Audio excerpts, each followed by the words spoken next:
With the exception of the keyboard, music for just one instrument is rare in the history of classical music. Bach, however, provides some famous examples. Think of the cello suites, or the sonatas and partitas for violin. This piece for flute is not as well known, but probably ranks with those works. Similar to those, it might be demanding to perform, but it is easily accessible to the listener. The piece is full of energetic dance music, excluding only the somber saraband. Bach's keyboard works are among his most revered compositions. This might be due to the fact that many of them, like the Well-Tempered Clavier, were written late in his life and show a great deal of experience and wisdom he gained in old age.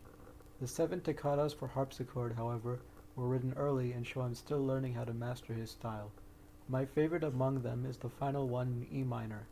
It includes sections that might have been revised at a later date, thus explaining why the piece seems more mature than some of the other toccatas. The trio sonatas for organ are some of Bach's most elaborate works for keyboard.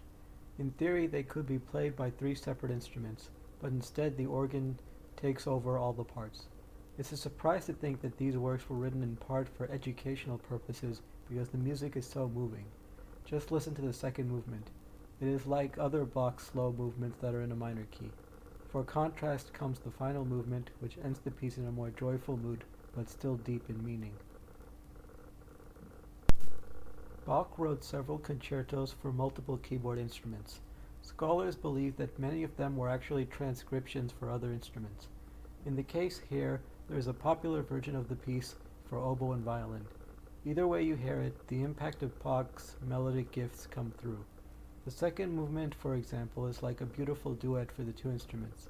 The outer movements demonstrate the immediately captivating dance-like rhythms that Bach probably learned in part from the master of Baroque concertos, Vivaldi. Someday I have to do a list devoted only to underrated Bach cantatas. He wrote more than 200 of them, so there's destined to be several that don't get the attention they deserve. For now I am focusing on number 105. It opens not unlike the St. Matthew Passion in that you have a beautiful yet tragic melody that immediately grips your attention. What follows is one of Bach's most memorable arias. The subject matter deals with the nature of sin, and clearly it inspired the composer to give his full effort in showing the depth and complexity of the text.